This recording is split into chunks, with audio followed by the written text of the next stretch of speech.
stars Audrey Hepburn, and she works with a guy you may have known as Mr. Hart. We know him as Robert Wagner. Miss Karen Cagle.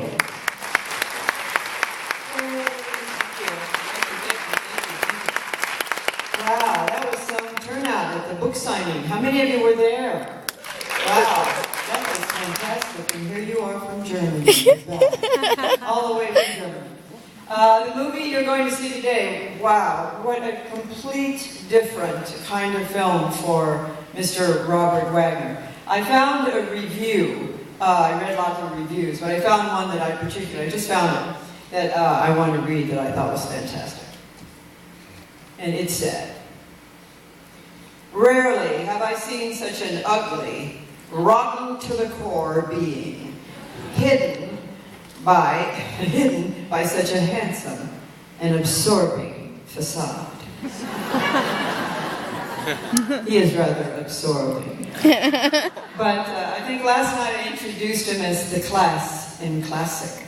And this is one classic film where he shines and he shows his versatility and he still makes us remember the best of Hollywood as it was and as it should be. And as this film festival keeps bringing it back to you who so wonderfully come to see it. So please welcome again, this time the rotten to the core, but lovely, but we like him anyway. A very classy and very stylish today, I might add, Mr. Robert Wagner.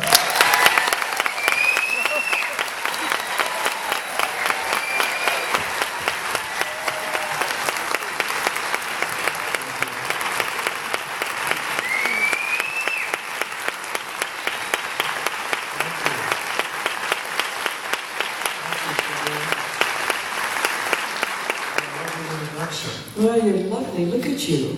God.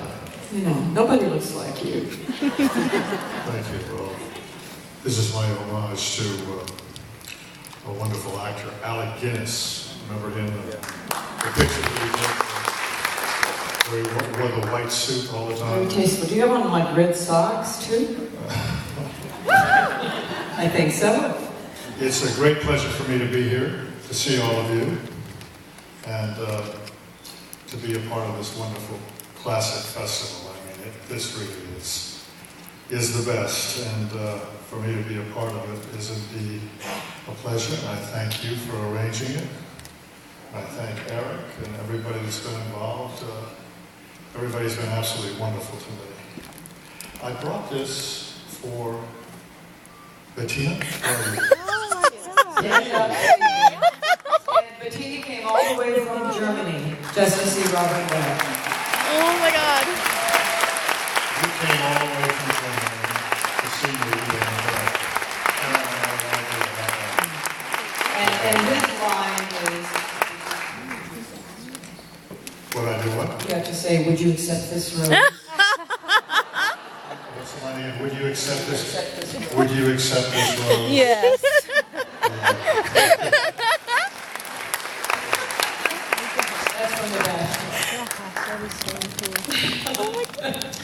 Before we get on to the classics of today, The Kiss Before Dying, you are rotten in this film, but suave, debonair, conniving, manipulative, cool, and a killer. Wow. It's great, isn't it?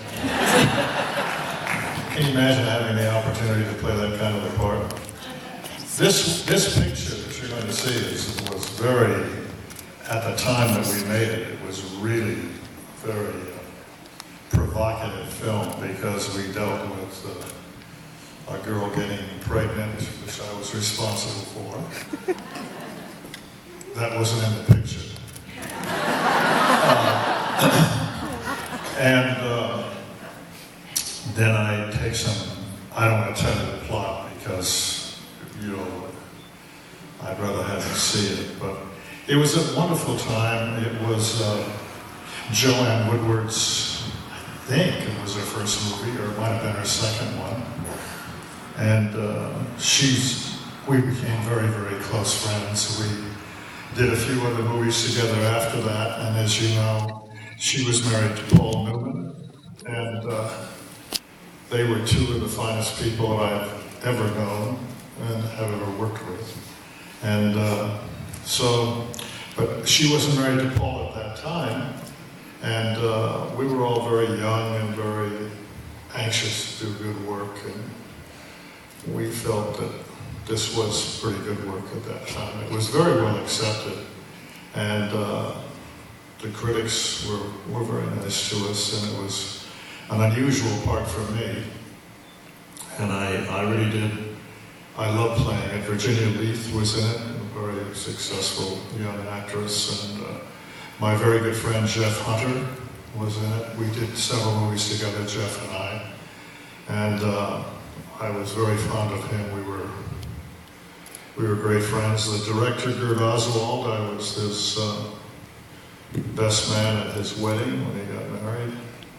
And there were a lot of relationships that were formed while we were making the film that, I mean, we were all very excited, and it was an effort that we all loved and cared for, and we were all in the movies, and that was the main thing, you know, to be in the movies. And I hope you enjoy it. It's an interesting film. It was remade, when, in 1999 or something?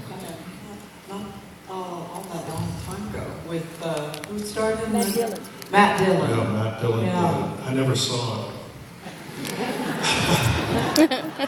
I kind of didn't want to go and see it, you know.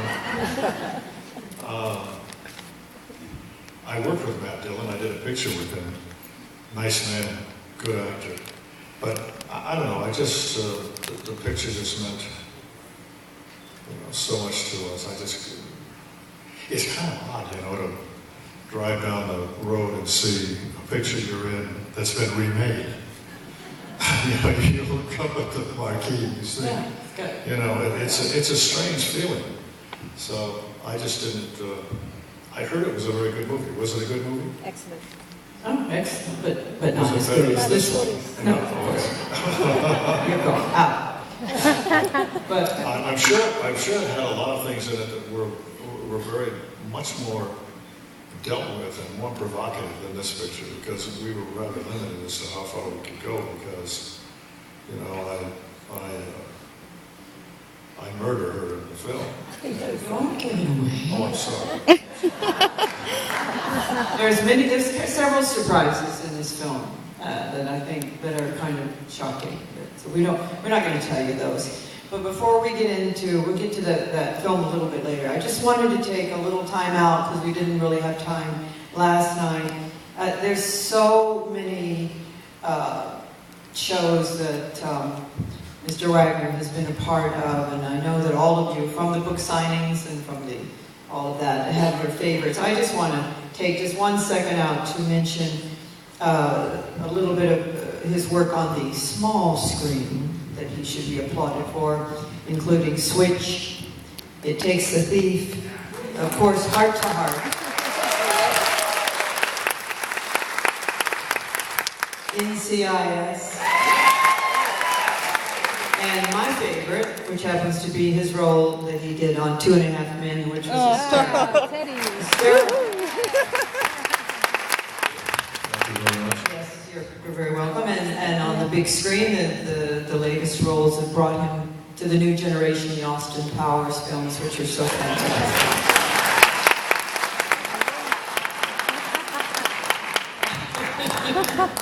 And we were talking about earlier that we both worked with Mini-Me.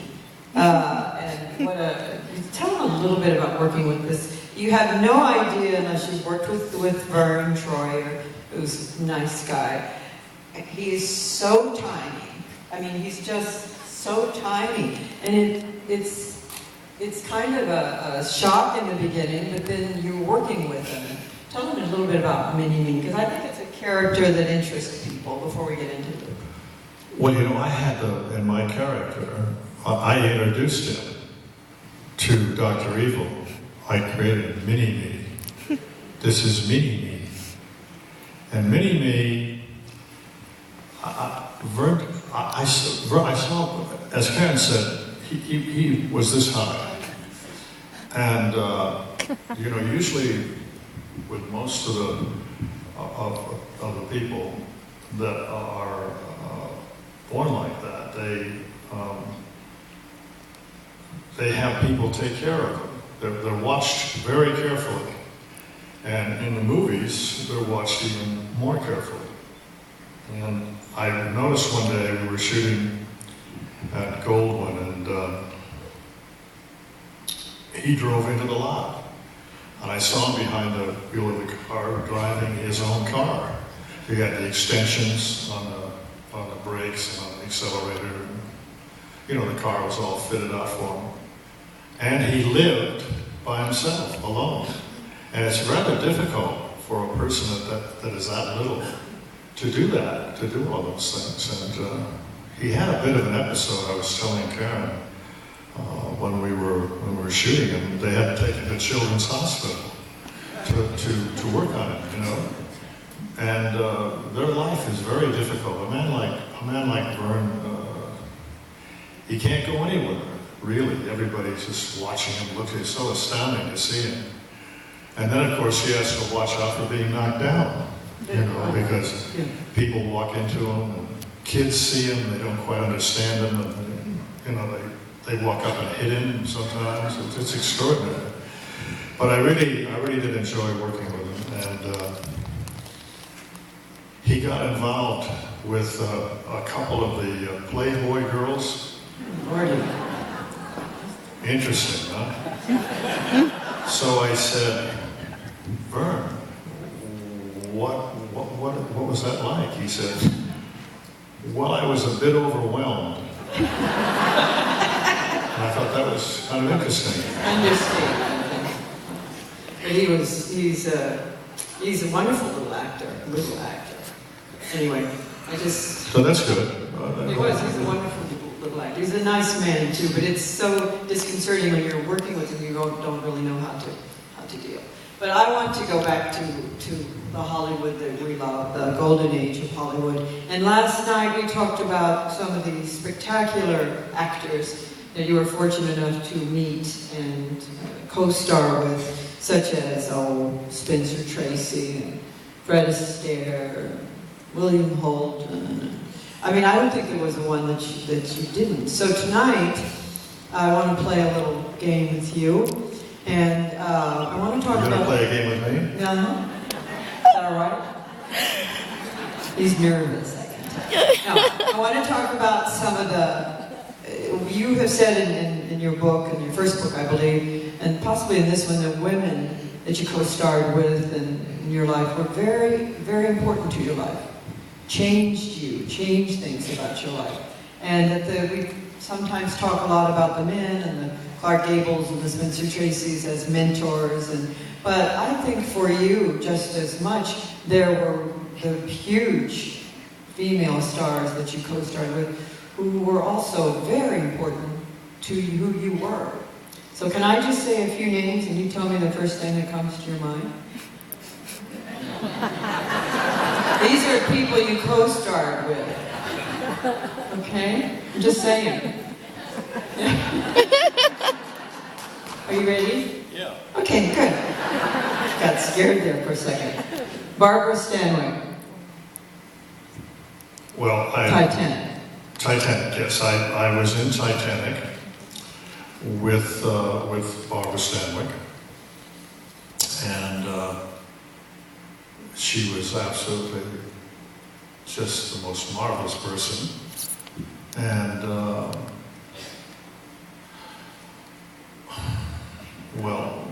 I fell in love with her. That's what really happened. And she was the most marvelous lady for me. I was 22 years old, and she couldn't have been kinder and greater and more loving. And it was a fabulous. I'm surprised you started off with that one, because it's kind of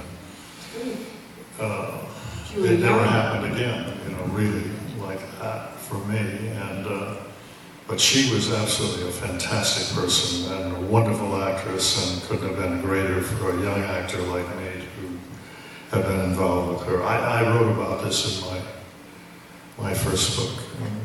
She was very special lady, very special woman. But these were all ladies too that were part of that golden age. Is why I bring them up, because you got that experience as well as you did with the gentleman of that wonderful, wonderful time in Hollywood. Mm-hmm. So the second name I have is Elizabeth Taylor. Oh, Elizabeth. Oh, her. Yeah, her. Elizabeth Taylor was, well, as we all know, one of the most beautiful women ever. I produced a movie that we did together. I was so fortunate to be able to do that. And I asked her to be with me in this film, and she was just the very best you could work with. She was one of the finest motion picture actresses that we've ever had. And this character that she played in the movie that I was in the picture as well. And I mean, I met her when I was 14 years old. And, Elizabeth Taylor looked like Elizabeth Taylor when she was 14. I mean, she was so beautiful, and everybody fell in love with her when they met her. I mean, she was just so extraordinary and very special. A very good friend throughout the rest of my life that I knew her. She was just such a special lady, and I was very fortunate to have had her in my life. Someone who's a little bit different than Elizabeth, Betty Davis. I would say a lot different than Elizabeth. Quite a bit different. Quite a bit different. We just met a lady today who's going to play her on Broadway in a play that, where are you? You're here somewhere, raise your hand. But it's very There she is, she's standing out. She's going to be playing Betty Davis in New York. Well, Betty was just extraordinary, very lovely lady, and she paid me a very nice compliment at one time, and I called her up, and when I was doing a show called It Takes a Thief, and she said she loved the show and thought it was so terrific. And I said, well, would you do one? And she said, yes, I will. I'd love to. And so we wrote this character for her. Bessie Grindle was her name. I didn't know you were going to ask me these questions. And so she came out, and it's so funny and so interesting how something can happen, and it can change your whole direction of your career or your life or whatever. So she was in California. She hadn't worked for a long time. She had taken an ad out in the Hollywood Reporter listing all of her awards, and her reviews were, a couple of her reviews were there, and all of her success. And she said, I haven't worked for a while, and I'm available. So would you please call me? And left her telephone number. And anyway, she came to Hollywood, and when we were doing the show, this man came up with the idea. It was I think it might have been the 50th anniversary of Warner Brothers. And they had a big banquet, and she was obviously there because she was one of the biggest stars that Warner's ever had. And they ran some clips from her films before she came out. And from now Voyager and all these different pictures that she had done for Warner.